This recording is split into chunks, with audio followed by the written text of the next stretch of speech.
Well, Carl, I am so thrilled that you could join us today and talk a little bit about a lot of things. But first of all, why don't you introduce yourself to our audience, tell them who you are, how long you've been doing what you've been doing, and kind of what you're passionate about, and then we can go from there. Sure.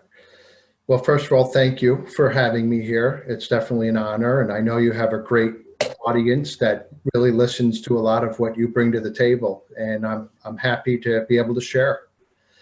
So I'm a financial advisor, which is a pretty broad term, quite honestly. If you asked 10 different people, what's a financial advisor mean to you, you'd probably get 10 different answers, anywhere from a banker to a stockbroker to an insurance salesman. Who knows what they'd come up with. But I've been in this business. I've just started my 22nd year, actually, which is really hard for me to believe. And I came from a business, I started 2 restaurants out of high school, believe it or not. And I had 20 employees, and I owned buildings, and I loved buying real estate, all those things. And then about 10 years into that business, decided it wasn't a great family business, raising a family in the restaurants. So I sought out to bring my financial knowledge in a different way to the world. And that's when I decided to become a financial advisor. So for many years, I focused on helping business owners with estate and succession planning. I live in rural New York, so we have more cows than we do people. And there were a lot of dairy farmers and crop farmers that needed help with transitioning their businesses to the next generation. So I got really skilled in estate planning and succession planning. As far as what I'm passionate about today, I still enjoy those things, but I've broadened my horizons quite a bit. I've come to the conclusion that all roads lead to cash flow, whether you're doing an estate plan, whether I'm helping people build wealth or helping them retire and distribute wealth. And I've also come to realize, regardless how intelligent, educated a person is, understanding money is a whole different thing. And I really love just helping people get a grip to really understand the ins and outs of cash flow. And at the same time, whether I'm focusing on an estate plan or helping them, figure out how am I going to retire now that I've accumulated this money, or let's make sure that they're planning for their todays, protecting their todays before they planning their tomorrows. We talked about people protecting their human life value, because the reality is, Kristen, I can imagine you would agree, your enterprises exist because of people. People are the asset in our businesses. Right. Yes. In any business. 100%. So when we focus on people being the primary asset of any kind of a plan, that changes the way you see the world, and it changes your approach to planning. And just for the audience's perspective, just so you know, I actually met Carl. If you kind of take it all the way back, it was through another person that was in the circle with me, with John Maxwell. Right. And they introduced me to you all, and then the owner of your company actually said, I think you guys would be a best fit with Carl and Greg. And so, just for full transparency, I looked the other day, and I think it was in 2015, 14 or 15, that you guys actually started helping me. Yep. And what you guys were able to do is, I know I am not the only one. I felt like I was the only one until I kind of found out that there are a lot of real estate agents in a very similar position I was. It's that we did not have everything in one place. And so you guys really helped me accumulate all of my documents from all the businesses that I own, property that I own, money. I mean, you name it. You guys helped me accumulate it all, put it all into what we call the vault. Mm-hmm. And in such a way that if something, heaven forbid, were to happen to me tomorrow, all my family needs to know is the password to get into the vault, and everything is there, and it's all online. And so the cool thing, what I want everybody to hear today, that they obviously, Carl and Greg know a lot about a lot, but the one thing that I thought could help us the most today or not today, but in time to come. Because you guys have both talked at and spoken at the Growthward Summit that we've had. Right. And you're going to speak again at the one in April. And I love this topic. And when Carl said it to me, I said, oh my gosh, that is going to be awesome. And it's tell your money where to go rather than asking where it went. Yeah. And so tell us, you know, when they come to hear you speak in April, what are they going to come away with, Carl, when we talk about cash flow and we talk about money? What are they going to tangibly walk away with that's going to help them with their life right now? Great question. So our intention is we're going to treat that a little bit like a workshop, and we have printed workbooks. I know that's kind of old fashioned, but it's really valuable for people to put pen to paper. And we're going to teach them. We also have instructions, so when they leave your event, they can go home, whether they ever talk to an advisor or not. Our goal is to be able to create value for them. And then we'll offer them help if they want it, but they should be able to go home with this book and these instructions and have a talk with their spouse, their partner, and say, you know, we need to start getting a grip on understanding what our cash flow is. And what's really interesting is advisors often shy away. They either do one or two things. They shy away from the cash flow conversation because they feel like, I don't know if they think it's like beneath them, or they think that if I'm focusing on somebody helping with cash flow, they must not have a lot of money. So I can tell you that that's 100% not true. Or they get super granular and they try to figure out like how many lattes you're buying at Starbucks. And I don't think either one of those are good ideas. We can't ignore the conversation of cash flow, but also right. I don't want people to get scared like a budget of how much are you spending at Starbucks every day. I think that's a little too much. No, but I want to stop you a second, because I think what you helped me see was so valuable, and that was this. I because having gone through two major recessions in real estate in my career, because this is my 36th year in real estate. Wow. So having gone through two of them, I tended to be way over conservative. And I think the one thing that you guys helped me see is, Kristen, what if we could show you a way where you could spend some of that money that you've been rat holing away for a long time and enjoy some life today, and yet still be totally protected, your family still be totally protected if something were to happen. You guys opened my eyes to seeing a way to do that I had not thought of and had never even considered, because you don't know what you don't know. And I think that was really impactful for me. It was also impactful for my family, because they think I work too much and work too hard and don't have enough fun. What they don't realize is that I am having fun because I love what I do. However, you guys were able to help me see cash flow from a different perspective, and also help me to see it. That was after understanding who I am in my world. I think this is fascinating too, because when we first got on the phone, I thought it was just fascinating to me that we didn't talk about money at all.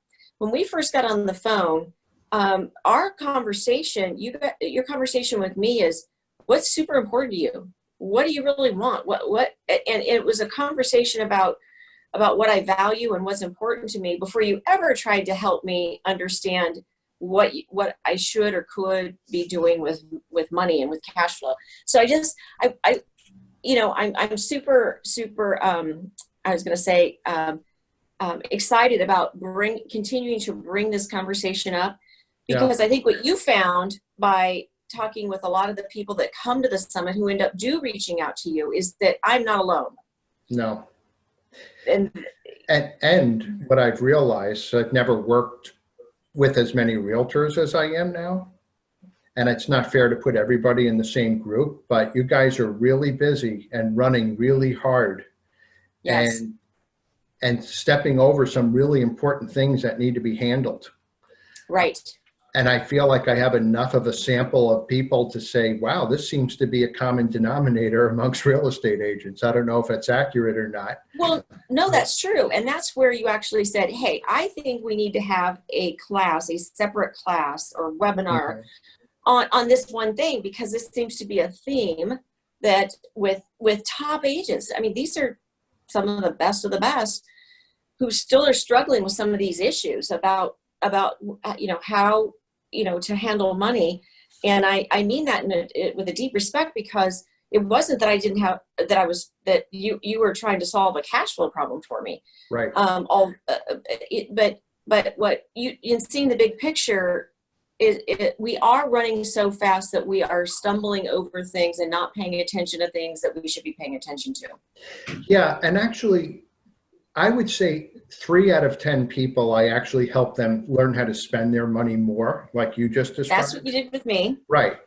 So see, if money is a tool and we only view it as a tool, then it should be there to serve us in our communities and our charities and all of those things. So yeah, it's such a fascinating subject, to be honest with you. I love the psychology. I love studying the psychology of people and money. Like, financial products are important. I sell financial products, you know, but without context, that's why we spent time with you about what do you value? Like, learning what you value before we learned about the values of your accounts is way more important. And then seeing how that money fits into your life, that's so important. So yeah, about 3 out of 10, I actually have to teach them it's okay to spend money. Right. The other 7 often are just not saving enough for their future, you know, or investing in their businesses enough.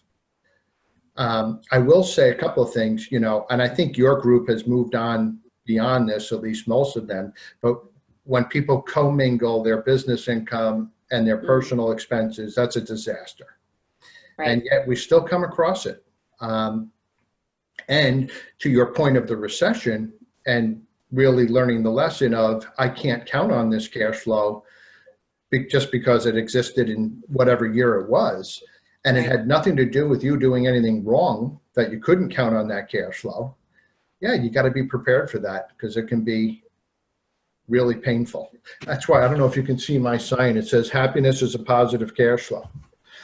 So I often say to folks, look, we all know money doesn't buy you happiness, at least anybody that's lived any length of time.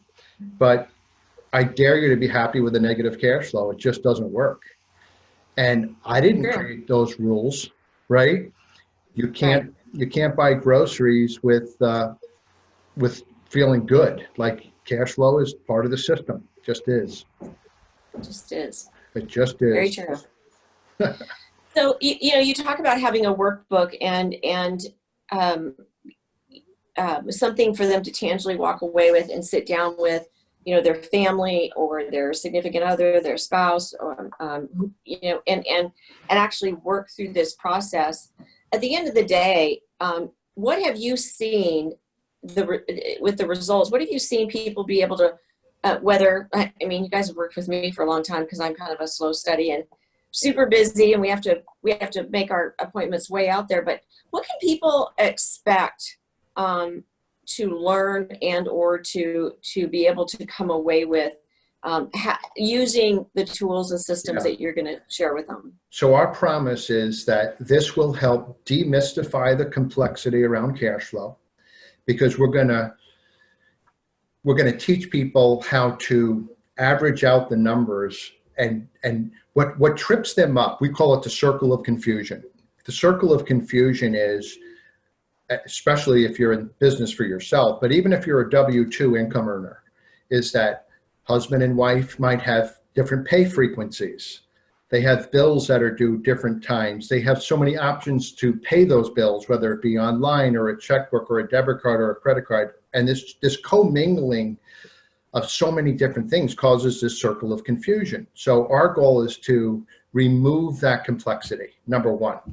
Mm-hmm. Number two is, and here's what I really care about, I should have said this is what I'm really passionate about, is empowering people to be able to go home and speak with their families openly about cash flow. You know, we all know the statistics about divorce and stresses of marriage, and that it can be around money. I think that's absolutely true. I think there are other things as well. But it makes my heart sing when a client tells me, wow, my wife and I, or my husband and I, we get it. We're on the same page now. And that's really powerful. So my goal is for them to remove the complexity around understanding cash flow, is to empower them to be able to go home and communicate this effectively, not just with spouses, significant others, or partners, but children as well, because they don't get it. They just don't, and it's not their fault. And then give them an actual system to implement. And then at the end, we are going to make an offer that, hey, if you want help with this, we do have this tool built out on a web, and Greg and I have positioned our businesses at this point to simply help with consulting. So if somebody says, I want help with cash flow consulting, we can do that. And if that leads to other paths, that's fine. But if a person only wants help with cash flow consulting, we're happy to do that. And then we have a web-based tool that we as advisors use. But if they never did that, that would be my goal, to help them understand some of the terminology and be able to communicate it properly with their family. That's excellent and awesome. And what I can tell you is I hear nothing but raving fans from the people that you have worked with. You know, and I mean, gosh, I remember after the Greenbrier, there was a gal there who she just said, her awareness was, I guess, you know, awakened. And she said, this is something I desperately need. And I think a lot of people shy away from it because they're afraid, you know, gosh, if somebody knew the mess that I have myself in, or, you know, that you wouldn't help them.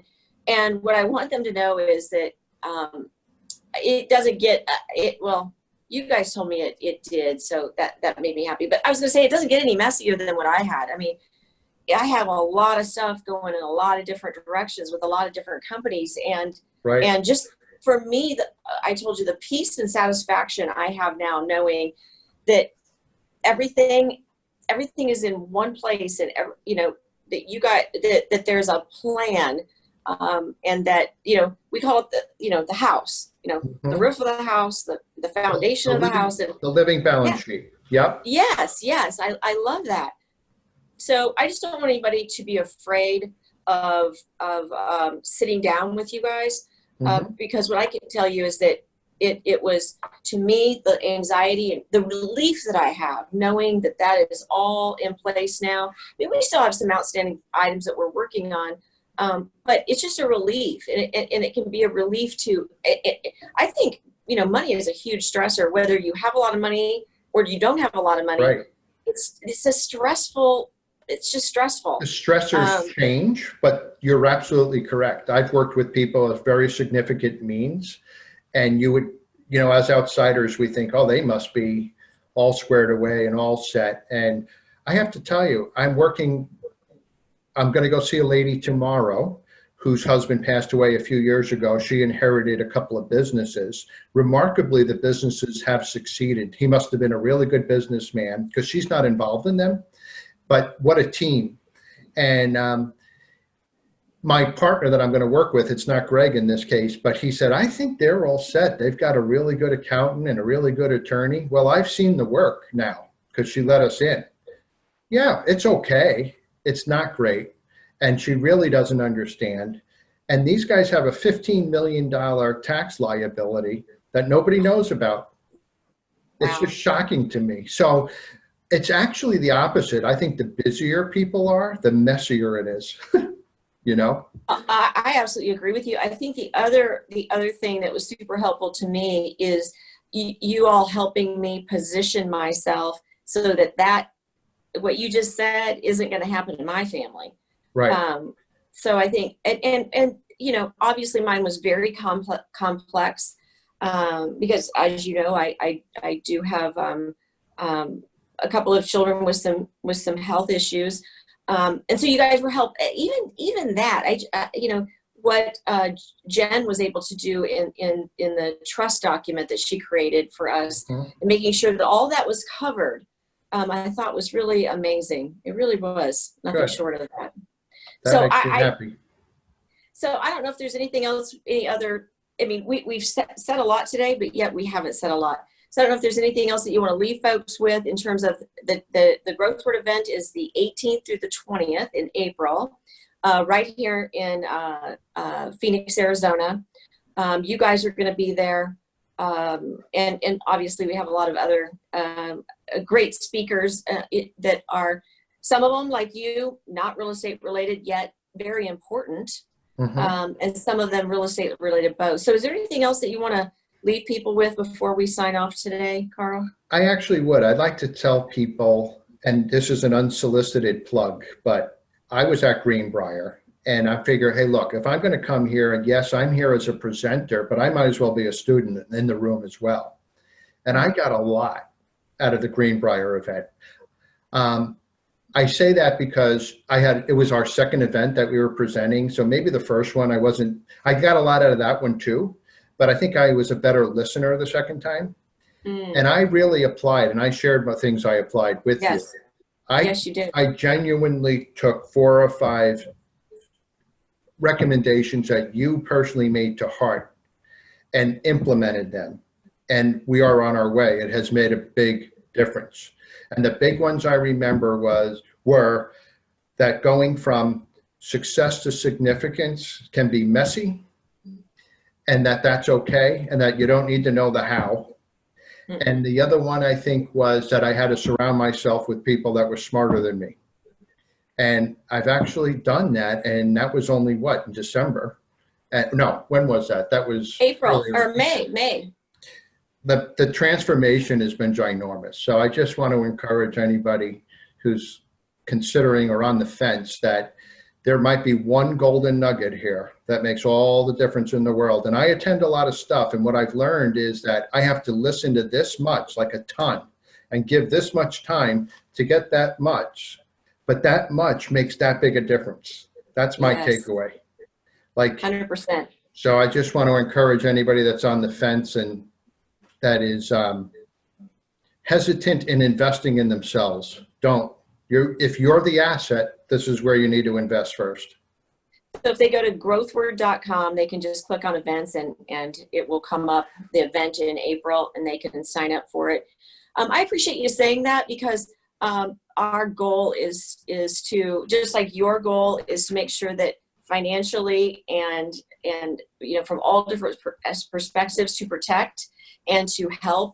And I think the Growthward event is the same way. It's to speak to the whole person, not just the real estate agent. Right. Gosh, I don't know. I was talking to my daughter who's in Minnesota today, and I think she said it was like 15 below, and they're going to get 6 inches of snow. She was there at an event, and what I can say is that in April, Arizona is like 80, 85, sunny, beautiful. It's a great time to come to Arizona. Sounds like a plan. Well, Carl, thank you so much. And Carl, if somebody wanted to reach out to you right now before the event even happens, how would they get a hold of you? I would say call my office might be the best, which is 585-264-1111. Pretty simple. Okay, awesome. And Carl, I will look forward to seeing both you and Greg at the summit. And I know we're actually doing a couple of other things prior to the summit, but right. I look forward to seeing you then, and we'll be on the phone here next week. And I appreciate you being our guest today on the webinar, and hope you have a great weekend, and we'll see you soon. You too. Thank you very much. Bye-bye. Absolutely.